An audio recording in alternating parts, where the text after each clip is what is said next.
السلام علیکم ناظرین۔ دیکھیے، ابو جہل مسلمانوں کا بہت بڑا دشمن، کھلا دشمن تھا، لیکن اس کو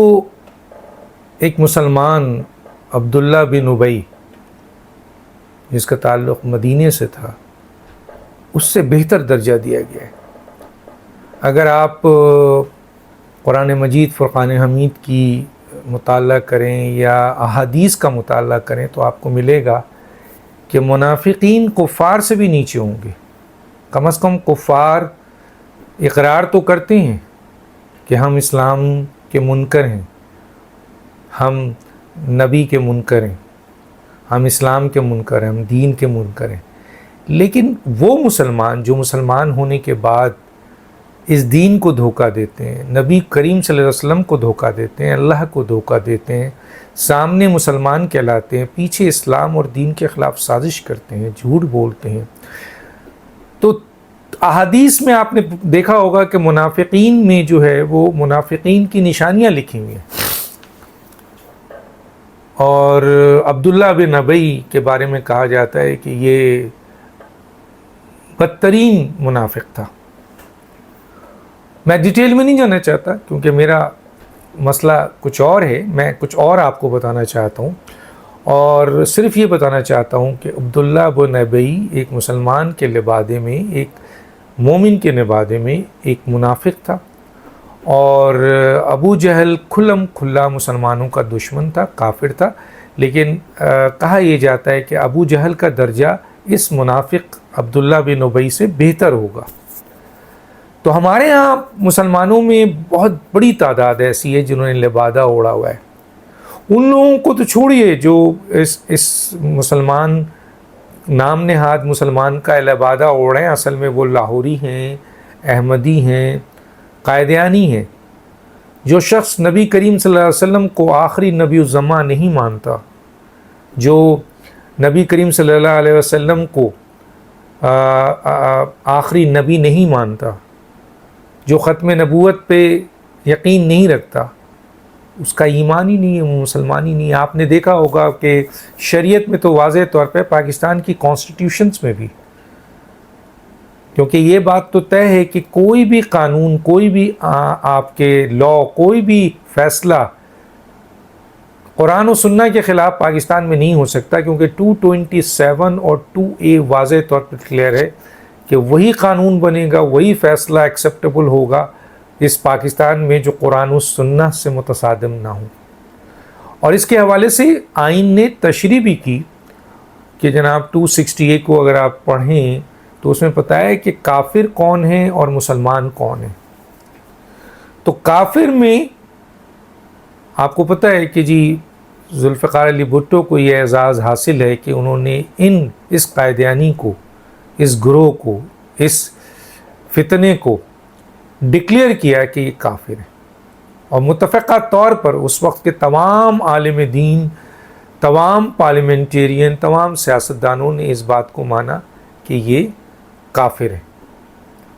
چنانچہ کافروں کی لسٹ میں ان کو ڈال دیا گیا۔ اگر یہ اپنے آپ کو اقلیت کہیں کہ ہم کافر ہیں تو موسٹ ویلکم، اقلیت کے جو حقوق دوسرے اقلیتوں کو ہے، عیسائیوں کو ہے، یہودیوں کو ہے، ہندوؤں کو ہے، سکھوں کو ہے، وہ ان کو بھی ملے گی۔ لیکن اگر یہ کہیں کہ جی ہم مسلمان ہیں اور اس کے بعد ختم نبوت پہ یقین نہ رکھیں اور رسول اکرم صلی اللہ علیہ وسلم کو آخری نبی الزمان نہ مانیں اور اس کے بعد اپنے آپ کو مسلمان کہیں، تو ہمارے دائرۂ اسلام سے ایسے لوگ خارج ہیں اور کافر ہیں، بلکہ یہ کفر کے اس حصے میں ہے جو بہت ہی گندا سلسلہ آتا ہے، ہر کا درجات ہوتے ہیں۔ اب مسلمانوں میں لوگ آخری نبی الزماں کو مانتے بھی ہیں، توہین ختم نبوت کو مانتے بھی ہیں، لیکن اپنے مفاد کے لیے، اپنے فائدے کے لیے، پرومیننٹ ہونے کے لیے، دوسری چیزیں حاصل کرنے کے لیے، دنیا میں اپنے آپ کو نامور کہلانے کے لیے، آپ کے بینیفٹ لینے کے لیے، یہ مسلمان جو خاتم النبیین مانتے ہیں، نبی کریم صلی اللہ علیہ وسلم کو، لیکن قائدیانی پرچار کو سپورٹ کرتے ہیں۔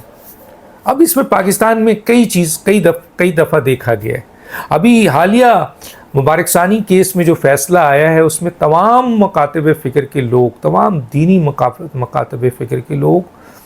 اور آپ کے ہر مسلمان جو تھوڑا بہت بھی قانون کو سمجھتا ہے، آئین کو سمجھتا ہے، شریعت کو سمجھتا ہے، اور دینی سیاسی جماعتیں، یہ سب متفق ہیں کہ یہ جو فیصلہ ہے یہ قائدیانی پرچار کو پروموٹ کیا جا رہا ہے، جو کہ پاکستان کے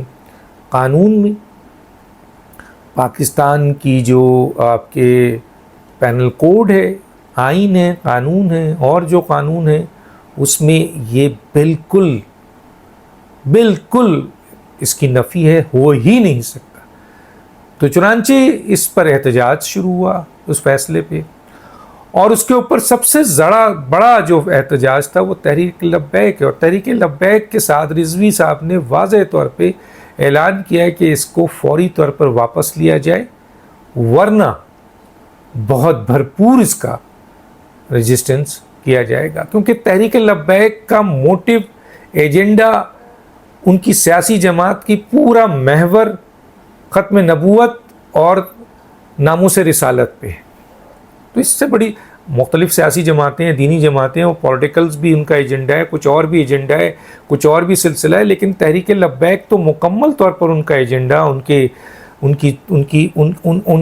کا ٹارگیٹ، ان کا فوکس ختم نبوت اور رسول اکرم صلی اللہ علیہ وسلم کی تقدس، عزت، تو اس کے اوپر ہے۔ تو سعد رضوی صاحب کے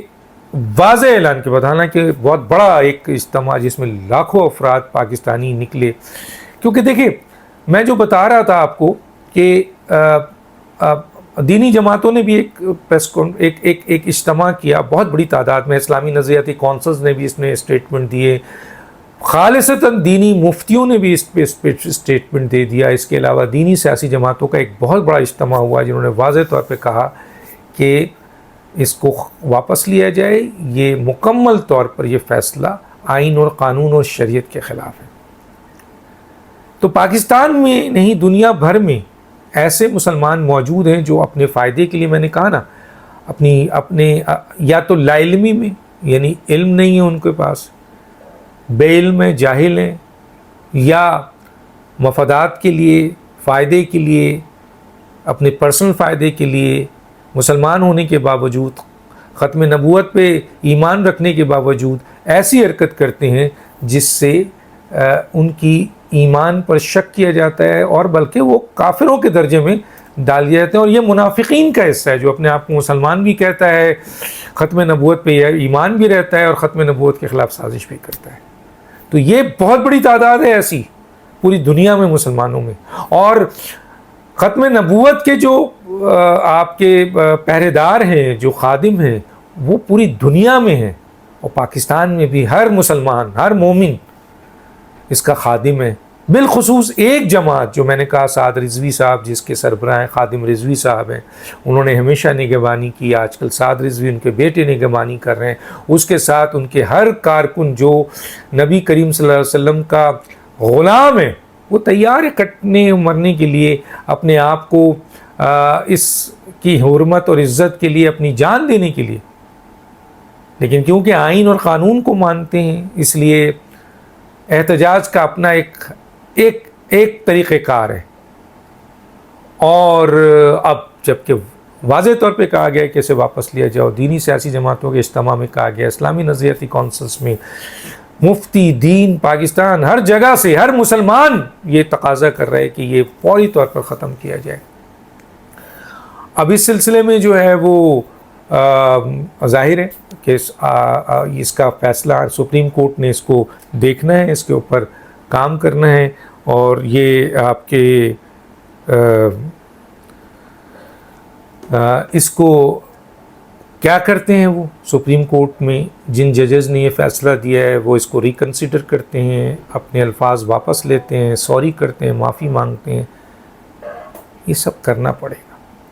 کیونکہ یہ فیصلہ ویسے ہی سپریم کورٹ اور اعلیٰ عدالتیں غیر آئینی، غیر قانونی، غیر شرعی فیصلہ دیتی رہتی ہیں، لیکن یہ غیر آئینی، غیر شرعی اور غیر قانونی فیصلہ مسلمان مومنوں کے ایمان کا حصہ ہے. اس لیے اس پہ یہ کہہ کر کہ آپ نے غیر آئینی فیصلہ کر دیا، غیر قانونی فیصلہ کر دیا، بات رکے گی نہیں. پاکستان آلریڈی بہت سارے مسائل کا شکار ہے اس وقت. تو ایسے فیصلے، ایسی چیز جس کی نفی آئین میں بھی ہے، جس کی نفی شریعت میں بھی ہے، جو ایمان کا حصہ ہے اس کی نفی کرنا، یعنی اس قسم کے فیصلے، تو پھر اس فیصلے کو فوری طور پر واپس ہونا چاہیے. اور ان ججز کا بھی ایسے فیصلے جو کرتے ہیں، پارلیمنٹیرین میں ایسے لوگ ہیں، ججز میں ہیں، وکلا ہے، میڈیا ہے، اس میں بیٹھے ہوئے ہیں قائدیانیوں کے حمایتی. کچھ تو قائدیانی ہیں جو مسلمانوں کا لبادہ اوڑھ کر کام کر رہے ہیں. کچھ ایسے منافقین ہیں جو بظاہر تو ختم نبوت پہ یقین رکھتے ہیں، لیکن اپنی ذاتی فائدے کے لیے، اپنے فائدے کے لیے، اپنے فیملی کے فائدے کے لیے، اپنے مفادات کے لیے، اپنی نیک نامی کے لیے، اپنی دنیا میں کیونکہ ایسے لوگوں کو پھر پوری دنیا جو ہے جو اسلام کی دشمن ہے وہ اٹھا لیتی ہے اور بڑی ان کو نوازتی ہے. تو ان چیزوں کے لیے یہ اپنے ایمان کا سودا کرتے ہیں. ان کو یہی نہیں پتہ کہ یہ وقتی آپ کی جو مفادات ہیں یہ آنے والی اس دنیا میں بدترین کافروں سے بھی نیچے اور سخت ترین عذاب کے ساتھ آپ کے ساتھ شامل ہوگا جو لوگ اس قسم کی حرکتیں کرتے ہیں جان بوجھ کے. جو جہالت ہے ان کو ضرور اپنی جہالت کی روشنی کو ختم کرنا چاہیے اور ایمان کے اس حصے کو سمجھنا چاہیے. ڈاکٹر دانش کو یاد دیجیے. اللہ حافظ.